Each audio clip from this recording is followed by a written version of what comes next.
Regresamos a esta primera edición de Radio Análisis, son las 8 de la mañana con 36 minutos, 36, 37 y un segundos más, segundos menos. Estamos completamente en vivo y en directo a través de todas nuestras plataformas, también de la red de radios que piensan y el canal de televisión UChile TV. Y como es habitual a esta hora, ya estamos listos para comenzar nuestro panel de conversación. Está con nosotros la editora general de la Radio Universidad de Chile, Montserrat Rolano. ¿Cómo estás, Monse? Buenos días. Buen día, muy bien. Espero que tú también, Claudio. Sí, bien, bien, súper ahí también listos para conversar respecto de lo que está pasando en nuestro país y saludamos a nuestros invitados e invitadas, la consejera regional de Valparaíso, Natalie Campuzano en primer lugar. ¿Qué tal, Natalie? Buenos días. Muy buenos días, un gusto siempre estar en este espacio. Sí, no, el gusto también es nuestro de tenerte acá cada, no cada mañana, pero regularmente en este espacio de conversación, como también al cientista político del Instituto de Libertad, Pablo Rodríguez. Pablo, bienvenido de nuevo. Hola, buenos días. Gracias también por la invitación. Sí, no. Vamos a hablar de varias cosas, así que Sí, partamos al pues ha tiro. estado bien intensa la semana y queríamos proponerle justamente hacer un repaso de lo que ha sido esta semana en varios planos, ¿no? Está por un lado lo que ha ocurrido en la Cámara de Diputados, que es lo donde quisiéramos partir. Ha habido también novedades en el proceso constituyente, no sé si novedades específicamente, igual está ahí como bien entrampado, y en otros ámbitos también, pero partiendo por el ambiente previo al 11 de septiembre, la Cámara de Diputados hubo algunos episodios, nuevamente dichos negacionistas que ya la verdad es que son lamentables, pero no sorprenden mucho. Lo que sí llama más la atención es que no haya una reacción, como decíamos ayer, en general del sistema político y particularmente de quienes son aliados, ¿no? De estas personas que emiten estas declaraciones. Ocurrió a principios de semana con el diputado Gonzalo de la Carrera, quien cuestionó a la diputada Hertz por tener la foto de su marido en su solapa, y ocurrió también el día miércoles con la diputada Navellán. Pablo, quiero partir contigo y preguntarte cómo ves el ánimo en Chile Vamos, en la derecha, respecto de esto. Ayer, por ejemplo, el diputado Andrés Longton decía que los dichos de Gloria Navellán no tenían que ser, no recuerdo cuál fue la frase, pero dijo que no tenían que ser censurados porque era parte de la libertad de expresión, que no tenían que ser condenados, evitó condenar esto cuando fue consultado. Y te lo pregunto porque hay quienes plantean que Chile Vamos está en una encrucijada, digo, bien compleja. Por ejemplo, Tomás Duval, analista político, académico, señaló que Chile Vamos está dando pasos hacia atrás en el contexto de los 50 años y calificó como un error grave lo que ha pasado esta semana en la Cámara. ¿Cuál es tu mirada respecto del comportamiento de este sector a portas de la conmemoración de los 50 años? Sí, yo creo que Chile Vamos está demasiado enredado y actuando no de una buena manera respecto a lo que uno esperaría de un sector de la centro derecha, como muchos de ellos se llaman, que tiene un compromiso mucho mayor con los derechos humanos obviamente estar en contra de las violaciones de los derechos humanos, de lo que ha señalado, de lo que ha manifestado. Hay un silencio que yo encuentro que es muy preocupante respecto a actitudes lamentables de diputados durante la semana, y creo que si al país no le hace bien por ninguna parte este clima, este ambiente, pero especialmente a la derecha de Chile Vamos. Creo que hay un punto muy importante respecto a cómo ha sido la tensión entre republicanos, Chile Vamos en esta última semana, últimos meses, en los cuales yo tengo la impresión de que Chile Vamos tiene que diferenciarse de republicanos, en tanto en el sentido de lo que dicen, también como de lo que proponen. Y creo que obviamente todas estas semanas no han servido justamente para aquello, sino que todo lo contrario, y uno esperaría una reacción mucho más fuerte de sectores de derecha que uno sabe que están en contra de lo que han dicho algunos diputados cercanos al Partido Republicano, pero no lo han dicho. Y eso creo que es muy lamentable para la política en general, pero creo que especialmente para Chile Vamos pensando lo que viene. El clima de estos 50 años creo que es muy, muy negativo para el país. Los 40 años estuvieron marcados por otros hitos, los 30 años también, que es lo que uno más recuerda por de pronto, pero los 50 años creo que el clima político que se está viviendo es muy lamentable y no aporta nada justamente a revalorizar el papel del Congreso, el papel de los políticos, creo que hace todo lo contrario y creo que Chile Vamos debería estar creo mucho más a la altura de lo que significa los 50 años respecto a las reflexiones políticas históricas que son válidas y que creo que lo hemos conversado en otras ocasiones, que tiene que ver con lo previo al golpe, que creo que esa es una discusión legítima desde el punto de vista político, histórico, pero eso tiene que estar acompañado obviamente de actitudes y de conductas que sean mucho más categóricas respecto a lo que pasó del 63 para adelante, y creo que en estas semanas Chile Vamos no ha actuado bien respecto a aquellas materias.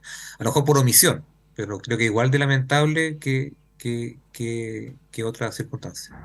Sí, Natalie, bueno, Pablo mencionaba lo que fue la conmemoración de los 40 años, de los 30 años, donde uno veía lo que precisamente mencionaba Pablo, ¿no? Una suerte de concordia o de por lo menos un mínimo común respecto de la condena de las atrocidades que se cometieron durante la dictadura civil-militar acá en nuestro país. Sin ir más lejos, el presidente Sebastián Piñera hizo una serie de acciones durante su primer mandato, el cierre del penal Cordillera, el reconocimiento de la existencia de cómplices pasivos, etcétera, etcétera. Y por eso llama tanto la atención lo ocurrido durante esta conmemoración, ¿no? De los 50 años. ¿Qué crees que hay detrás de este retroceso, de esta involución? Mira, efectivamente yo veo un retroceso por parte de la derecha, de las derechas, porque si bien por omisión o no, vemos una actitud que es pasiva en este momento en razón a los dichos negacionistas que efectivamente se están dando en las distintas instituciones. Recordar que también algunos convencionales también han tenido declaraciones bastante fuera de lugar en razón a lo que se debe condenar lo que es la dictadura cívico-militar. Pero también a la vez veo un momento em, de retroceso, pero también un momento de coordinación de las derechas globales. ¿A qué me refiero? Que este discurso negacionista a raíz de las dictaduras que se han dado en diversos lugares del mundo, tanto en España, tanto en Brasil, tanto en Argentina, hemos visto también conductores que se dicen ser de derecha, en este caso teniendo un discurso negacionista. Me refiero a España Vox, me refiero en este caso a Brasil con Bolsonaro y me refiero a Argentina con Milei, ¿no? Y pueden haber otros ejemplos más. Por tanto, también sí veo un retroceso y veo de forma lamentable que partidos históricos que han podido avanzar o han tenido algunos dichos, en este caso, que efectivamente han condenado la violación de derechos humanos, hoy día estén con una omisión o derechamente también hablando de que no se debe censurar, ¿no? Como las palabras que dijo el diputado Lonto. Pero también veo una coordinación mucho más allá de eso, de instalar que de alguna otra manera reivindicar lo que pasó con las dictaduras, ¿no? Y creo que eso es muy peligroso porque efectivamente viene a golpear la democracia, a golpear también, a mermar la historia, que yo creo que la historia es una sola, y en este caso la historia hay un dato claro, ¿no? Que en un periodo de tiempo se violó los derechos humanos, se masacró, se mató, se torturó a un número importante de compatriotas y eso un dato y un hecho histórico que más ahora viene con un sinnúmero de antecedentes, que no solamente son antecedentes nacionales, ¿no? O sea, por tanto, hay instituciones nacionales que han reconocido esta situación en Chile, y también hoy día tenemos archivos internacionales que efectivamente también hablan de lo previo al golpe y más la situación en el mismo golpe. Por tanto, yo creo que hoy día los antecedentes están sobre la mesa y la pelota, derechamente, para poder hablar de reconciliación, de reparación y de no, nunca más repetición. Acá lo tiene sin duda el Estado de Chile, pero principalmente un sector político que es la derecha, que se ha negado, en este caso, a reconocer un momento histórico de dolor de nuestro país y que efectivamente necesita que ese sector reconozca que sucedieron hechos y que estuvieron vinculados a su sector. ¿no? Acá yo no estoy diciendo algo a la ligera, sino que hay un contexto histórico que la dictadura se ligó a la derecha. Y yo creo que la pelota está en la derecha para poder, como muchos de ellos quieren, dar vuelta a la página, ¿no? Como, o mirar al futuro, que son muchas de las palabras que ellos dicen, pero yo creo que ellos tienen hoy día la responsabilidad de poder reivindicar aquello y sin duda también buscar esta reconciliación que de tanto se habla, pero la reconciliación va también de mano de la justicia y creo que la derecha tiene mucho que decir todavía.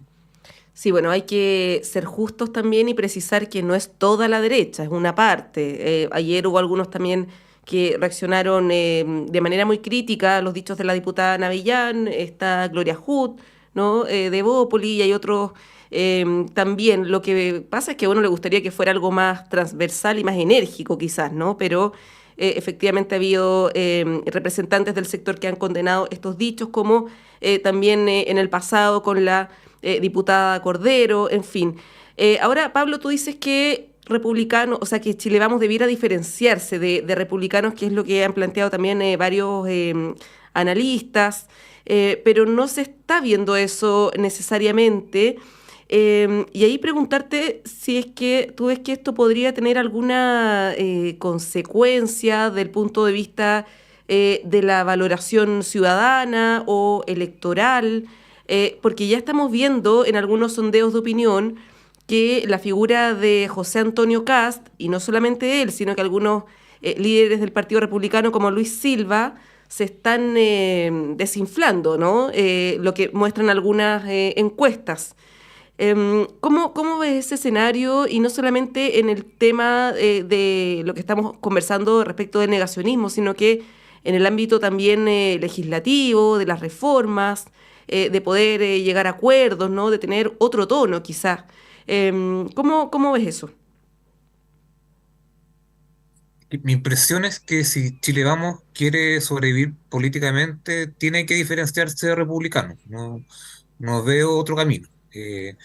Esa diferenciación podrá ser más fuerte o a lo mejor no tan directa o va a depender de los temas, no sé, eso depende mucho de la táctica que se utilice, pero estratégicamente Chile Vamos tiene que ser distinto a los republicanos, porque si no, no tiene ningún sentido que existan tres partidos más de sintonía de derecha, centro-derecha, como RN, la UDI y Evópoli, si es que dicen y actúan de la misma forma que republicanos.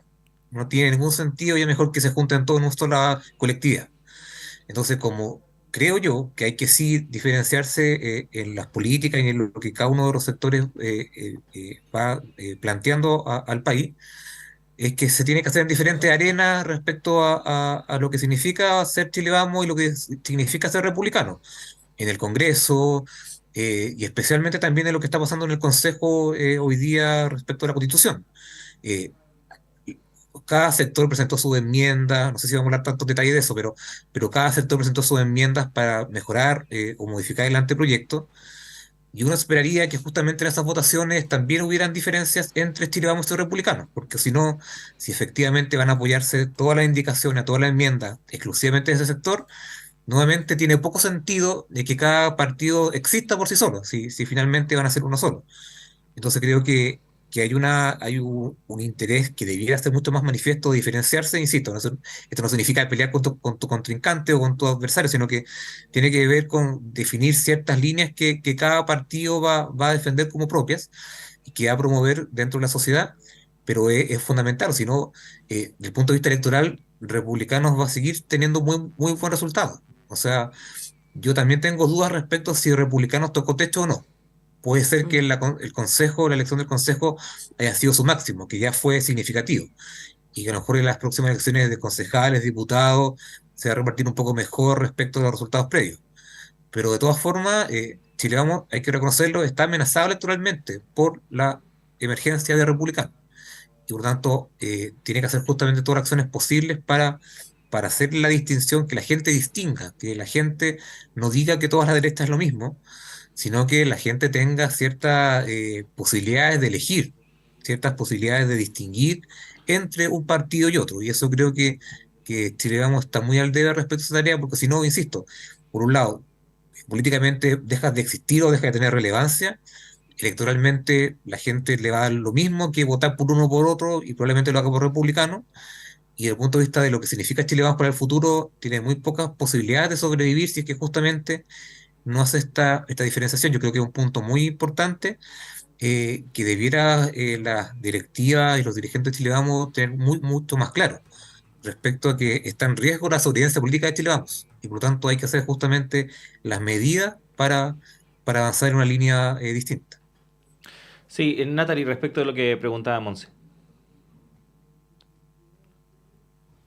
Sí, mira, yo comparto lo que ahí indica Pablo. Creo que me parece interesante esa distinción y sobre todo también en los ejes programáticos que de alguna otra manera vimos y en el gobierno de Piñera, ¿no? Que terminó con bastante bulla el gobierno de Piñera, pero efectivamente también tuvo acción en su programa y también en su discurso en razón incluso a los derechos humanos, en razón a los 50 años, muy distinto a lo que hoy día la derecha pareciera estar proyectando.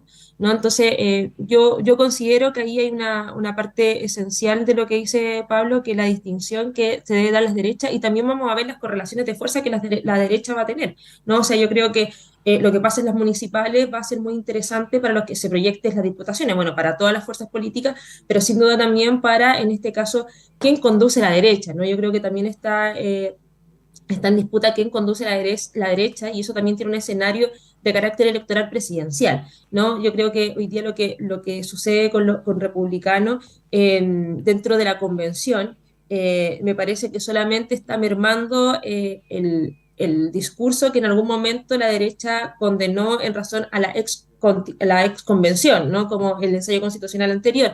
Por tanto, creo que ahí también es el momento que yo creo que ha jugado un rol muy importante y hablando incluso de la distinción, Gloria Hood. ¿No? Gloria Hood ha jugado un rol de liderazgo dentro de la convención, pero con posiciones que son diversas a su sector mayoritario, que en este caso sería el republicano, que en este caso sector de derecha. Creo que ahí ha faltado el rol de RN, de la UDI en materia de distinción y también llegar a esta casa común.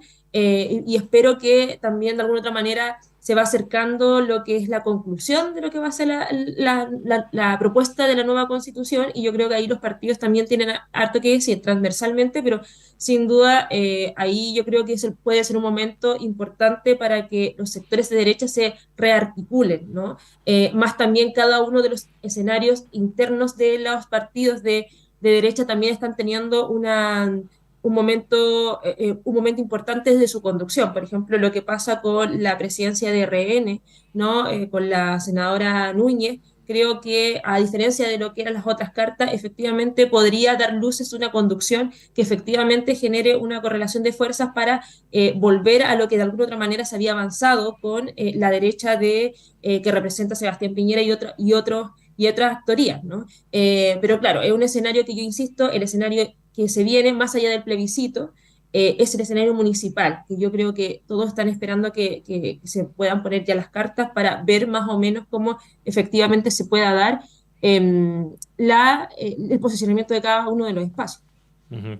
Sí, bueno, y a propósito de lo que estamos comentando a esta hora, hace escasos minutos, de hecho exactamente a las 8:41, la Democracia Cristiana a través de sus redes sociales informó de la muerte del ex ministro de Estado, uno de los firmantes de la Carta de los 13, Belisario Velasco. Sostienen en su cuenta de Twitter: lamentamos la partida de un gran demócrata cristiano, Belisario Velasco, firmante de la Carta de los 13 y que jugó un importante papel en la transición. Comprometido con Chile y la democracia cristiana, nuestras condolencias a su familia y seres queridos. Estaremos informando sobre su partida. Eso es lo que pone a esta hora la democracia cristiana a través de sus redes sociales. Vamos a estar entregando más detalles respecto del deceso de Belisario Velasco y por supuesto también respecto de las distintas actividades que seguramente se van a hacer de aquí en más a propósito de esta partida. Pablo, Natalie, a propósito de lo que estaban comentando, también de lo que preguntaba Montserrat hace unos minutos, Efectivamente, durante este año hemos visto cómo principalmente el Partido Republicano, empujado también por los resultados electorales exitosos que ha tenido en el último tiempo, han tenido una suerte más de confianza, ¿no? De poder impulsar una serie de ideas o de acciones que quizás antes de conocer lo bien que les fue en mayo o el resultado que hubo en septiembre pasado, no lo hubiesen hecho. Y siento que hay una suerte de análisis que se hace de parte de ese sector respecto de que hay un grupo de la población a la que efectivamente esta conmemoración no le hace sentido, que los 50 años del golpe o que la dictadura en sí no lo sienten como algo que sea tema hoy en día. Sin ir más lejos, Avalados por las encuestas igual. avalados también por la encuesta, son muchas las personas que efectivamente, y son cada vez más, quienes, por ejemplo, nacieron después del año 1990. Ya son, ¿de cuánto del 90? 30 años, casi, 30 años, son 30 años. Es decir, alguien que nació en 1990 hoy día tiene 33 años. Es decir, de ahí para abajo todos nacieron en época de transición, podríamos decirlo, y quizás si no tuvieron alguna consecuencia directa con algún familiar o algo, no necesariamente saben lo que ocurrió o desconocen derechamente lo que pasó en ese periodo de la historia de nuestro país. Ni hablar de los que son más jóvenes todavía, quienes, por ejemplo, están actualmente en el colegio o estudiando en la universidad. Entonces, es muy probable que esto a futuro siga pasando y que el golpe de Estado del 73 sea lo que para nosotros fue, por ejemplo, el quiebre del año 1924-25, que terminó con la República Parlamentaria, es decir, un hecho histórico, pero que no tiene absolutamente ninguna cercanía con lo que nosotros vivimos cuando éramos jóvenes. ¿Qué crítica o autocrítica se puede hacer en ese sentido respecto de lo que pasó en ese tiempo que efectivamente hoy para algunas personas el golpe no sea tema y que, por ejemplo, se caiga una caricatura de decir, se estrena una película sobre la dictadura, sobre el golpe? ¡Ay, otra vez el cine chileno haciendo películas sobre el golpe y la dictadura! Pero no se dice eso respecto de las películas que se estrenan, por ejemplo, año a año sobre la Segunda Guerra Mundial. Nadie dice, otra vez con películas de la Segunda Guerra Mundial y hasta cuándo. Nadie entendía el contexto de antes, etcétera, etcétera. ¿Qué pasó ahí, Pablo?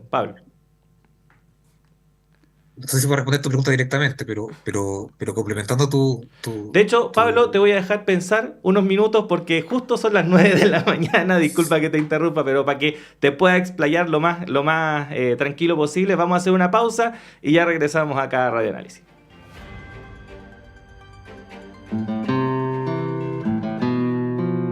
Este miércoles 30 de agosto a las 19:30 horas se presenta en Sala Máster el reconocido compositor, intérprete y director artístico de Inti Illimani histórico Horacio Salinas junto a Romilio Orellana, reconocido guitarrista clásico chileno y considerado uno de los músicos más importantes de América Latina.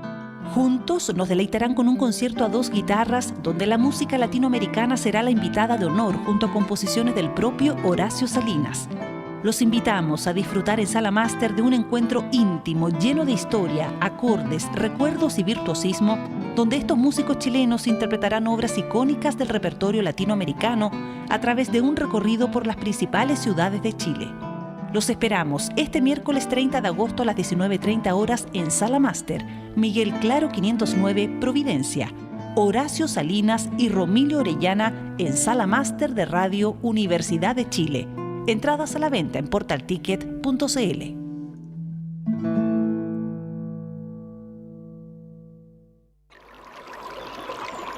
Aguas Trayén o Cascada en Mapudungún es la mejor agua purificada con tecnología de última generación. Para más información, visite su página web www.aguastrayen.com.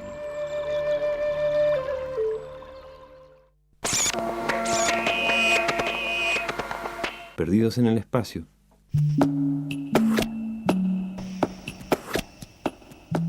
Tanta música nueva y tan breve la existencia para darse cuenta.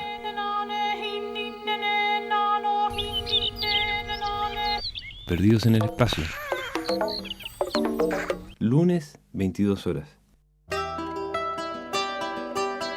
Radio Universidad de Chile te invita a escuchar cada miércoles a las 16 horas Rocadictos. Un espacio donde te enterarás de terremotos, sequías, erupciones volcánicas, aluviones y todo lo que ocurre en torno a las ciencias de la Tierra en nuestro país y el mundo. Todo eso es motivo de conversación en Rocadictos. Académicos y académicas de los departamentos de Geología, Geofísica y del Centro de Ciencias del Clima y la Resiliencia de la Universidad de Chile se reunirán cada miércoles a las 16 horas para explicar estos fenómenos y responder tus preguntas. Rocadictos, miércoles 16 horas por Radio Universidad de Chile, 102.5 FM y radio.uchile.cl.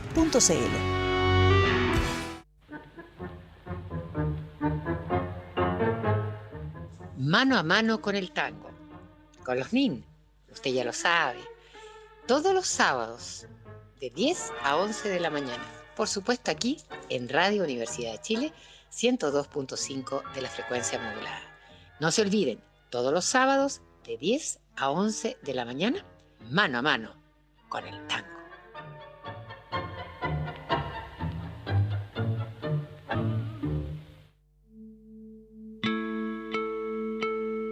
Radio Universidad de Chile, a 50 años del golpe militar. Educación para la democracia. Comprometidos con la memoria y los derechos humanos.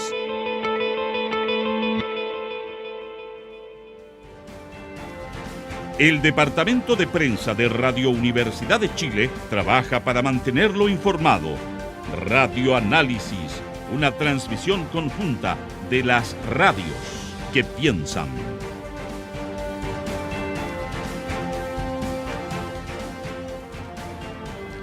Regresamos a esta primera edición de Radio Análisis cuando son las 9:03. Estamos junto a Pablo Rodríguez, también a Natalie Campuzano, por supuesto Montserrat Rolano en este panel de conversación. Había dejado una pregunta pendiente, Pablo, te interrumpí de manera muy grosera. Te pido disculpas, pero no me había fijado en la hora, pero ahora sí tienes todo el tiempo del mundo, Pablo.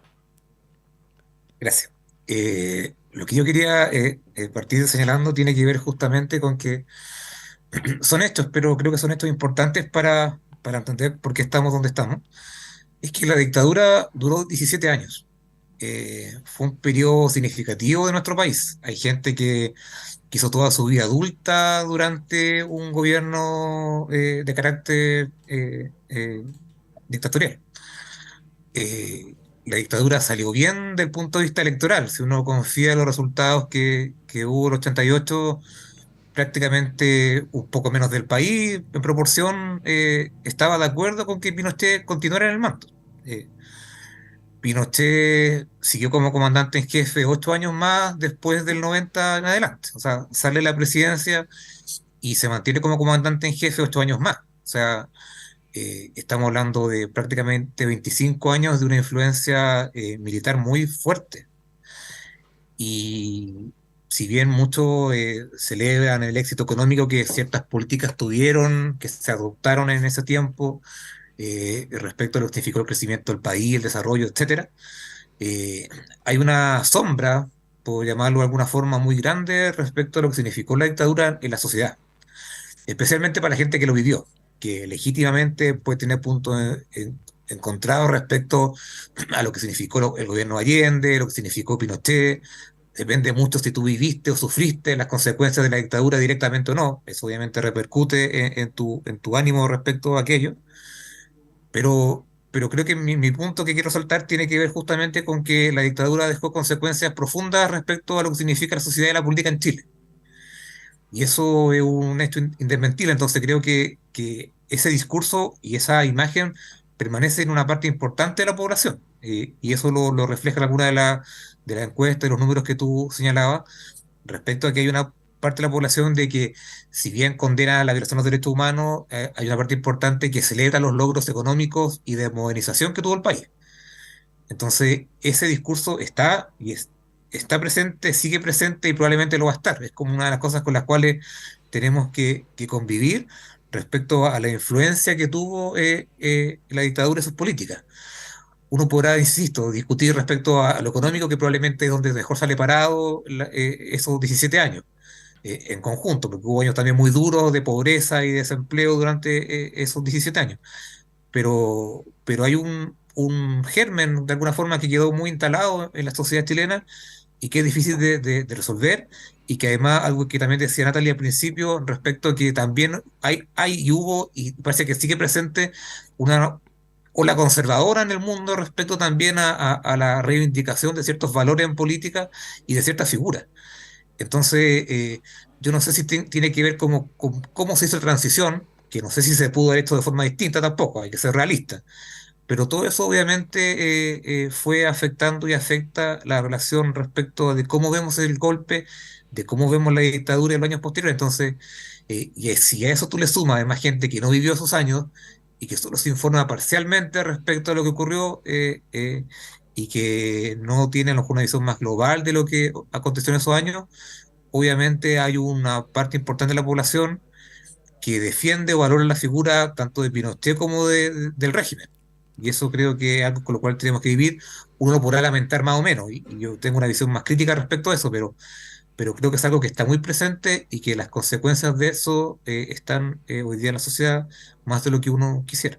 Sí, ahora igual el legado económico del régimen dictatorial también es bien discutible, o sea, se entregó el país en 1990 no en una situación muy boyante desde el punto de vista económico, pero lo que plantea Claudio y lo que señalas tú, Pablo, es bien relevante porque al final, y eso son procesos que han hecho otros países como Argentina, por ejemplo, ¿no? De generar un consenso básico, civilizatorio, de decir la dictadura es mala, el golpe de Estado es condenable a todo evento, no hay ninguna circunstancia que lo pueda justificar. Y eso es justamente para que no vuelva a ocurrir un episodio como este, ¿no? Las garantías de no repetición.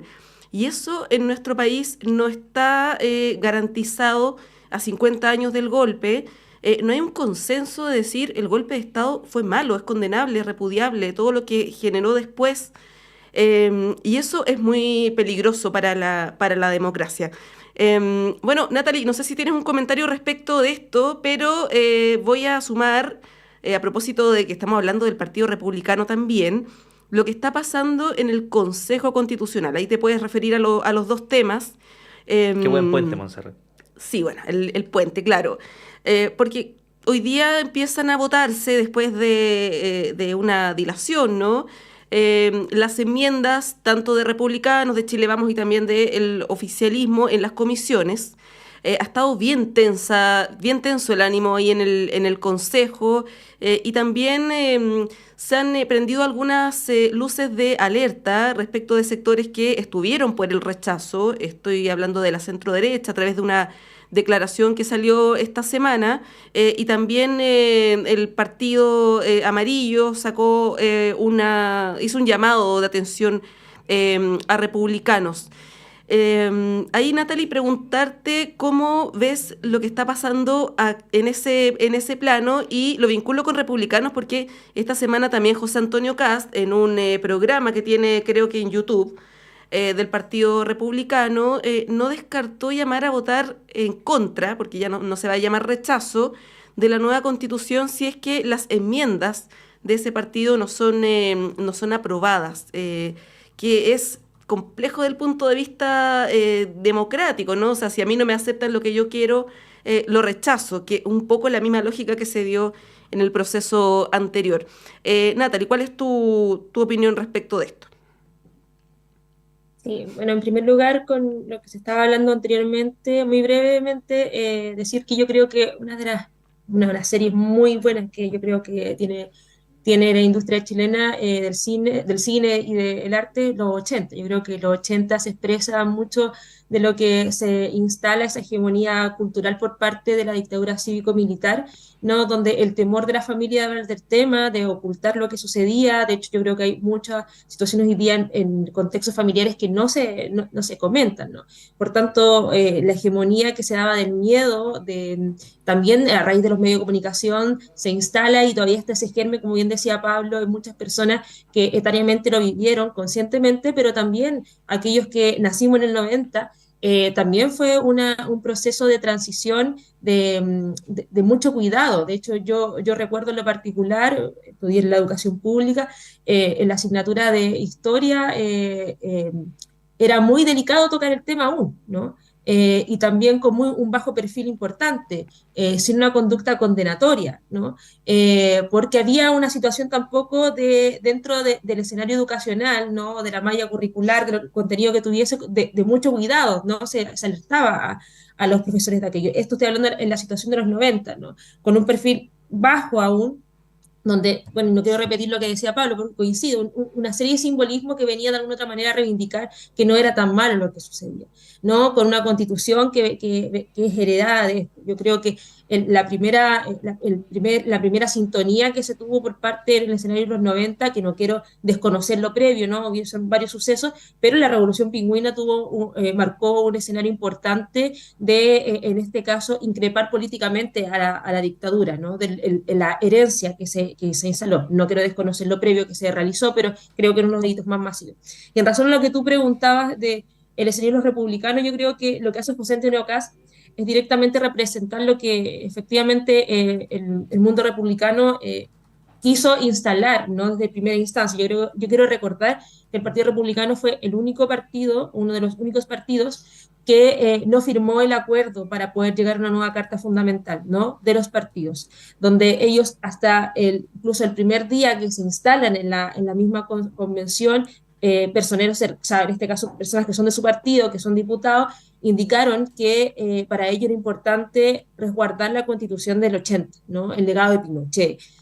Por tanto, yo creo que hoy día lo que muestra José Antonio Kast es una estrategia que de alguna otra manera se viene planificando o se viene instalando, ¿no? Discursivamente por parte de los republicanos. Por tanto, hoy día que ellos mismos, en este caso, indiquen rechazar a raíz de que yo creo que también hay un sector de ellos que tiene conciencia que muchas de sus enmiendas está fuera de lugar.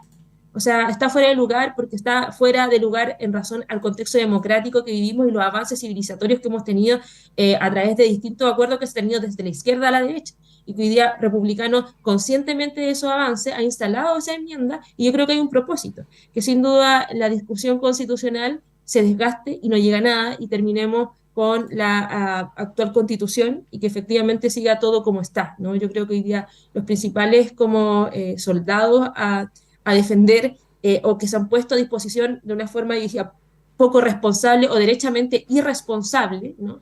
Han sido los republicanos a través de las figuras que ellos tienen en la convención.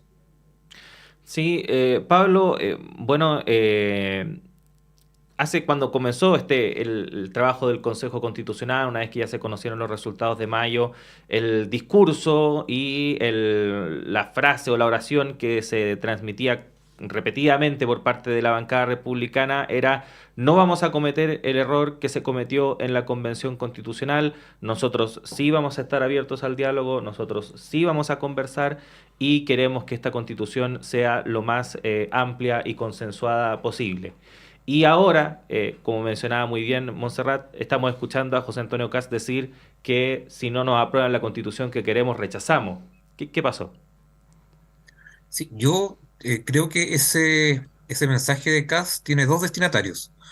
Uno, obviamente, son los sectores que están presentes en el Consejo, especialmente al oficialismo, por llamarlo de alguna forma, pero también está dirigido a sus propias gentes, a sus propios militantes que probablemente están muy en contra del proceso. Y por tanto, Kast, con ese mensaje, intentas decirle que, ok, podemos estar en contra del proceso, del anteproyecto, etcétera, pero tenemos alguna solución, que es justamente que se apruebe nuestra enmienda. Entonces también tiene un discurso para sus propios militantes. Entonces, si es que no pasa nada, si esas enmiendas no se aprueban, si Chile Vamos o el oficialismo no logran dar el apoyo a los cambios que ellos pretenden hacer, eso les permitiría posteriormente decir: miren, hicimos el intento, pero no pudimos mejorar la Constitución. Entonces, como que el mensaje de acá yo lo leo en esos dos planos, respecto a los consejeros que tienen que votar la enmienda y saber qué es lo que va a pasar, si el texto mejora o no mejora, según ellos, pero muy especialmente para sus militantes, que yo, por lo menos lo que uno observa, es que están muy disconformes del proceso en general y que probablemente una o dos enmiendas no le van a cambiar tanto la percepción que tiene respecto a lo que están haciendo los republicanos. Entonces, republicanos, sabiendo que su discurso ha sido muy duro respecto a la Constitución, respecto a la posibilidad de tener un nuevo texto, de alguna forma intenta salvaguardar esa visión crítica del proceso. Y creo que justamente así uno también podría leer las palabras de Kast, de asegurarle a su militancia, a su núcleo más duro, de que estamos participando, de que nadie puede dudar que Republicanos cumplió con su compromiso de estar presente y de ejercer su mayoría y de hacer los cambios. Pero al mismo tiempo señalar con bastante claridad de que si el texto no mejora, por eso ellos van a rechazar o van a llamar a rechazar.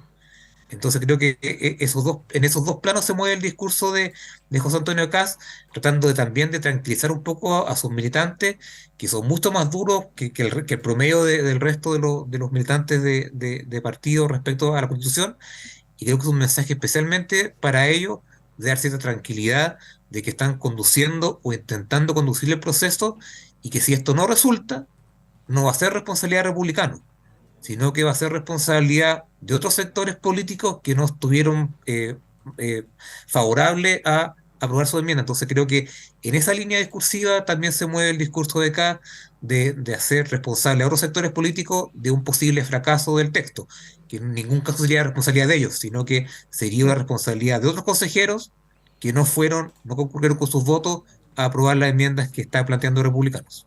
Claro, el tema es ¿Me que permite? Kast tiene aspiraciones presidenciales, por lo tanto, esta estrategia de hablarle al nicho puede funcionar dependiendo el objetivo. Si el objetivo es entregar ciertas garantías de gobernabilidad, no funciona, digamos. Natalie. Sí, muy relacionado con lo que tú indicas, Montserrat. Yo creo que muy interesante lo que plantea Pablo primero. Creo que también es como verlo desde la interna de ese espacio. Porque yo también creo que a raíz de lo que dice Pablo, en este escenario, José Antonio Kast está expectativo de lo que pueda salir de esa discusión constitucional y en razón al plebiscito, porque se juega el escenario presidencial. O sea, un José Antonio Kast que gane su posición, está jugando a tener posiciones diversas, ¿no? Por una parte, podríamos pensar que republicana, que esa no es mi tesis, ¿no? Pensar que republicano quiere una nueva constitución, ¿no? Y por tanto, que se apruebe una nueva constitución. Y eso sería votar a favor y también vincularlo a José Antonio Kast, pero viendo la situación y la encuesta, que yo creo que están y la ha mirado, también tiende a tener otra posición porque no quiere verse derrotado, porque se entiende, la gente relaciona a republicanos en la convención y también a José Antonio Kast. Entonces, creo que también ahí hay harto de jugar con el escenario de no ser el perdedor, ¿no? Atendiendo cómo avanza también parte importante de otras figuras, y una de ellas es Evelyn Matei, que hemos visto en la encuesta que por lo menos ha estado repuntando, está sobre José Antonio Kast, y eso también le da una nueva brisa, ¿no? Un nuevo aire a lo que son los otros partidos ya más tradicionales, los partidos, en este caso la UDI, RN, entre otros, que tienen una carta presidencial, una carta que efectivamente se está posicionando bastante mejor, incluso con otras formas que José Antonio Kast. Pablo, ya, esto haciendo política ficción, ¿ah? Pero ni tanto, porque quedan menos de 4 meses para el plebiscito del 17 de diciembre. Las encuestas están mostrando una tendencia clara. Yo sé que son fotografías del momento, pero solamente ha aumentado la intención de votar en contra en el plebiscito por distintas razones que nos podríamos explayar, pero ocuparíamos mucho tiempo. Viendo ese escenario, adelantándose a ese escenario muy posible, muy probable, está el debate respecto de si cerrar o no el proceso constituyente. Hay algunos que plantean que esto debiera quedar abierto. Sabemos que además el quórum ahora para modificar la Constitución bajó, está en 4/3 y no en 4/7 y no en 2/3. Y por otro lado, hay iniciativas que están ahí, digamos, que quedaron congeladas, como el proyecto de la expresidenta Michelle Bachelet. Te lo pregunto, yo sé que adelantándonos mucho a esta discusión, pero bueno, en algún momento se va a poner sobre la mesa. El senador Rojo Edwards anunció que iba a presentar un proyecto para impedir que se reforme la Constitución luego del plebiscito de diciembre, ya adelantándose también a este escenario. ¿Cómo lo ves tú? Sí, creo que el punto que tú señalas respecto a los quórums son muy importantes respecto a la discusión sobre qué pasa después. Porque volviendo un poco a lo que estábamos conversando recién, el texto que hoy día se está discutiendo en el Consejo tiene quórum más altos de reforma que la actual Constitución. Entonces podría ser el interés de republicanos de cerrar el tema justamente en el Consejo con un quórum más alto y tratar de aprobar todas las enmiendas posibles que ellos los acomoden justamente para que este quórum sea más alto que el que tenemos hoy día. Creo que es un punto muy relevante a tener en cuenta porque hoy día la constitución vigente es más fácil de reformar que lo que podría ser el anteproyecto. Entonces creo que ese elemento está presente. Pero desde un punto de vista más político y más general, uno ve pocas posibilidades de que se podría seguir avanzando si el texto se rechaza. En el Congreso, claro, el quórum es más bajo, hay que aclararlo, pero el ánimo político creo que sería, uno no ve fuerzas políticas dispuestas a tratar de avanzar en un texto distinto, en reformas puntuales.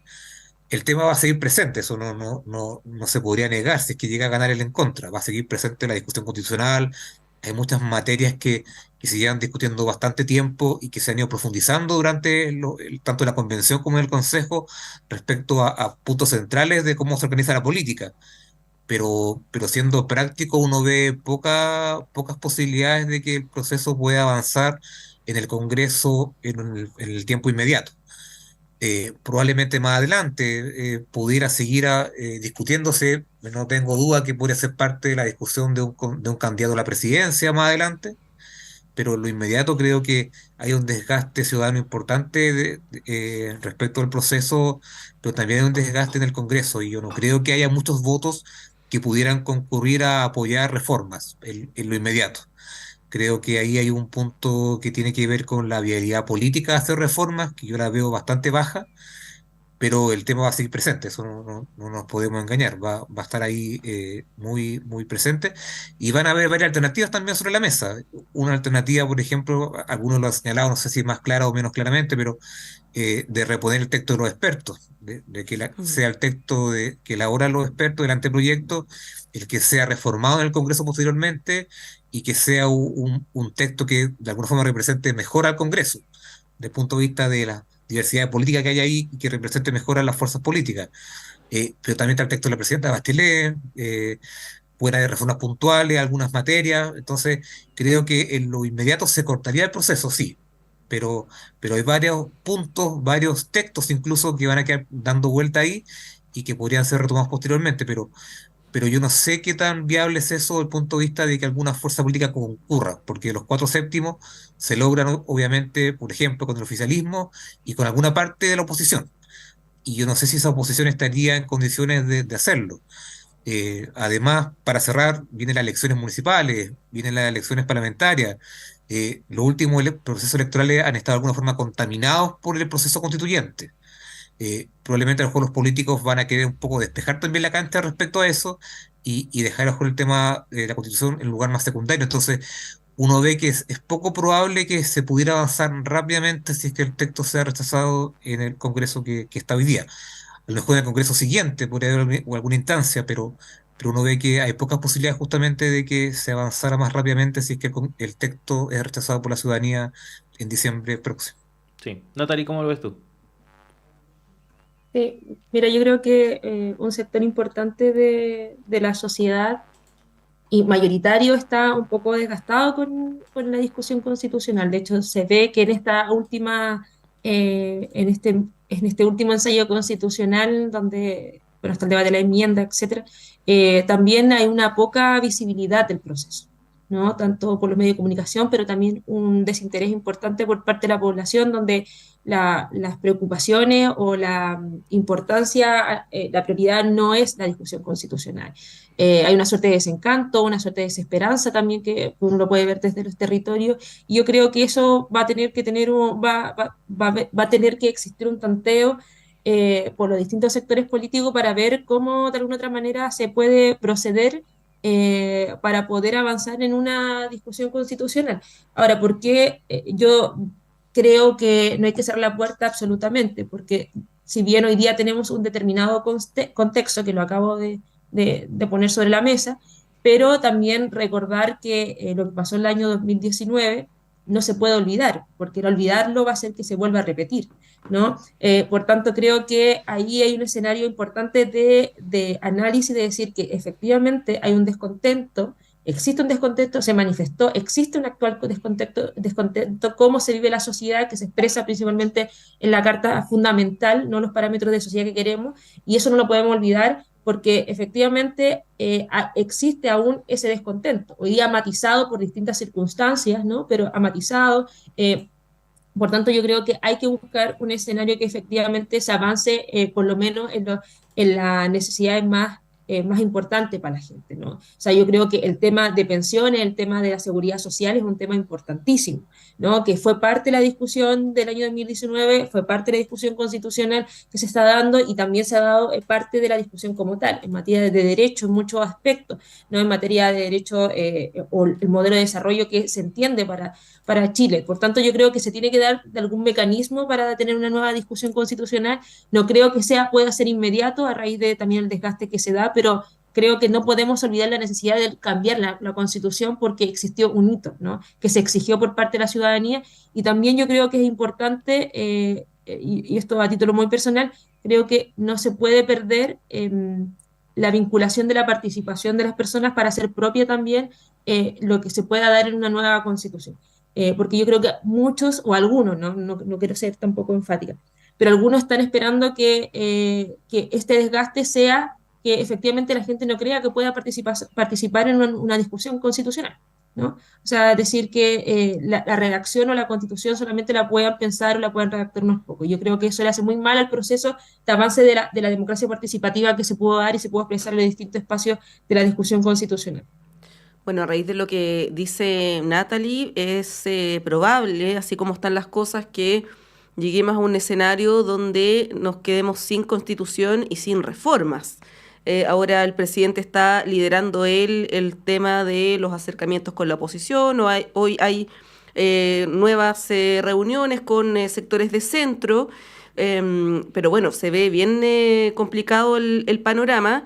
Y va a ser un fierro caliente que va a recibir el próximo gobierno, sea quien lo encabece, digamos, pero en un contexto con esta demanda vigente por una nueva constitución y también por mejoras, por ejemplo, en el ámbito previsional, de salud, ¿no? Que lo demostró la encuesta CEP. Es complicado que no se resuelva en este gobierno, digamos, en el corto plazo. Sí, uno de los tantos fierros calientes que podrían asumir quienes ganen la próxima elección presidencial. Bueno, lamentablemente se nos acabó el tiempo, ya son las 9 de la mañana con 29 minutos. Como siempre, a Natalie, a Pablo, agradecerles de corazón que hayan estado con nosotros esta mañana y por supuesto están más que invitados para una próxima ocasión. Que estén bien. Gracias. Muchas gracias. Y Monse, nosotros también nos tenemos que... Bueno, nosotros, entre nosotros, nos despedimos Así porque es. el programa continúa. Queda sigue, yo me todavía un voy. bloque, así es. Nos reencontramos abajito, si nos vamos a ver de Así nuevo es. en un rato. Pero acá en estudio, en una próxima ocasión. Que estés bien, Monse. Gracias, nos vemos. Vamos a una pausa, ya regresamos.